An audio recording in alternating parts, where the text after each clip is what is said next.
আওয়ামী লীগের আলোচিত এবং সমালোচিত সংসদ সদস্য জনাব শামীম ওসমান। আওয়ামী লীগের যে সকল নেতৃবৃন্দ পালিয়েছেন দেশের বাইরে, তাদের মধ্যে যে কয়জন খুব স্মার্টলি একেবারে বাংলাদেশের শেষ সময়টি পর্যন্ত আওয়ামী লীগের জন্য সর্বোচ্চ চেষ্টা করেছেন আওয়ামী লীগের পক্ষে, তাদের মধ্যে শামীম ওসমান প্রধানতম। আমি এটিকে খুব নৃশংস বলি, কিন্তু আওয়ামী লীগের লোকজন মনে করে যে না, শামীম ওসমান তাদের ত্রাণকর্তা। আমরা তাকে ত্বকী হত্যার আসামি হিসেবে মনে করি। আর আওয়ামী লীগের সভানেত্রী শেখ হাসিনা বা সাধারণ সম্পাদক ওবায়দুল কাদের, তারা মনে করেন যে শামীম ওসমান বা তাদের মতো যারা আছেন তারাই হলেন আওয়ামী লীগের স্বর্ণ সন্তান। নেতা বা কর্মী যদি হতে হয় কাউকে, ঠিক শামীম ওসমানের মডেলই হতে হবে।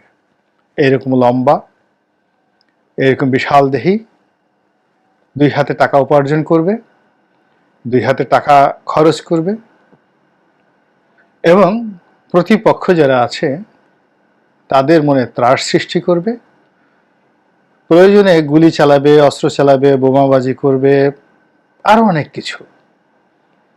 আর যখন দরকার হবে সবার আগে একটা লম্ফ দিয়ে নিরাপদ দূরত্বে চলে যাবে।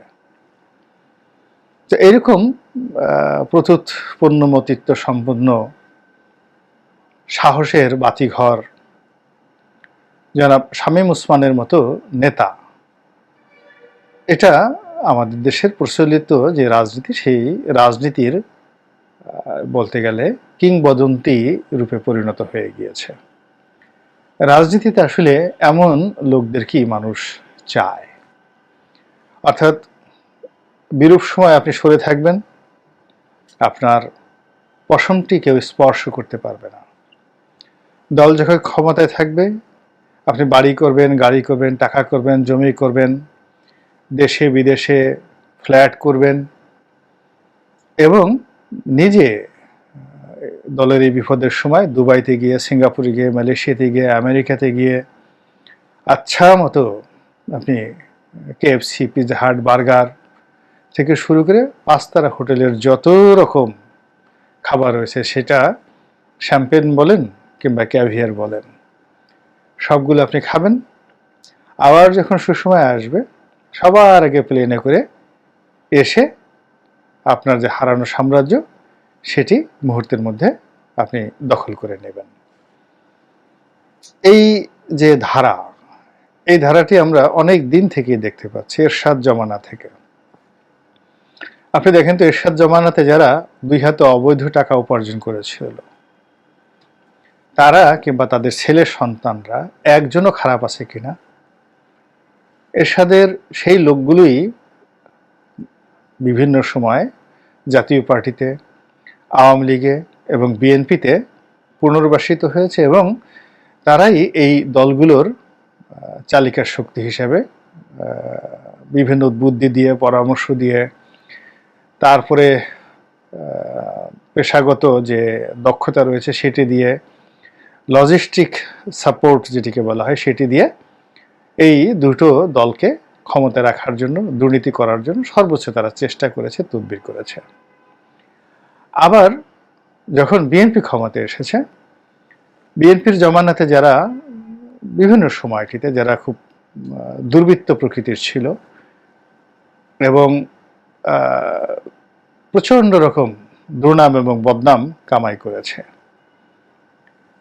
তো বিএনপির সেই সুসময়ের যে কোকিলগুলো, তারা দুঃসময় আসার অনেক আগেই এমনভাবে গা ঢাকা দিয়েছে যে সবাইকে ধরা গেছে, কিন্তু ওই সমস্ত লোকের একটা টিকি স্পর্শ কেউ করতে পারেনি।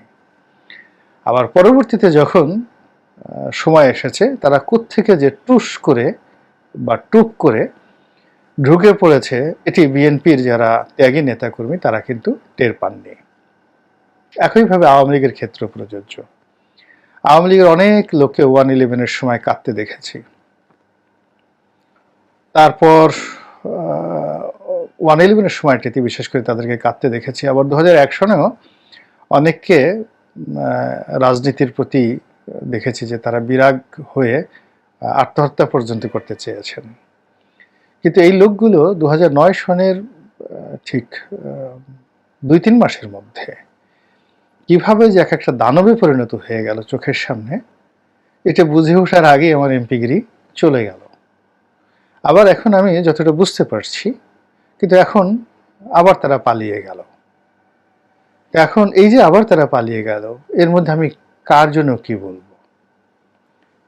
পেপারে এসেছে, পত্রপত্রিকা এসেছে, সামাজিক মাধ্যমে এসেছে, শামীম ওসমান পালিয়ে গেছেন এবং তাকে দিল্লির যে নিজামুদ্দিন আউলিয়ার মাজার, সেই মাজারে দেখা গিয়েছে।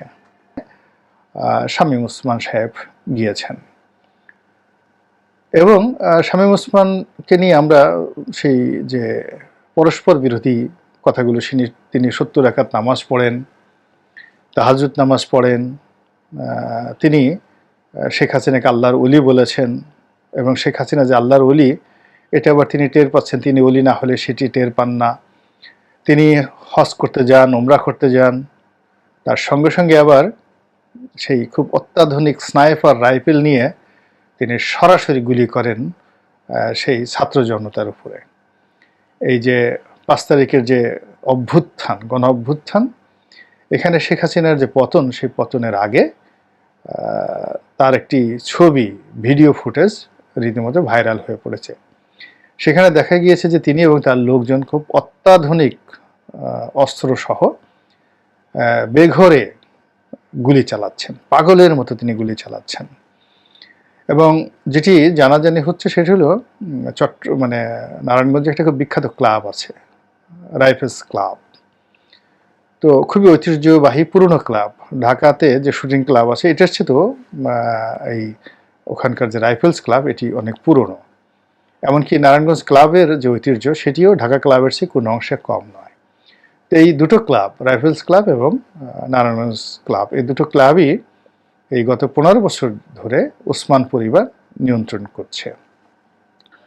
তো এরকম ছাত্র জনতার এই যে বিপ্লব, এই বিপ্লবকে রুখে দেওয়ার জন্য এখানে যখন পুলিশ সরাসরি গুলি চালাচ্ছিল, সেই পুলিশের সঙ্গে শামীম ওসমানের যে বাহিনী, তিনি নিজে দাঁড়িয়ে থেকে এই গুলিগুলো করেছিলেন।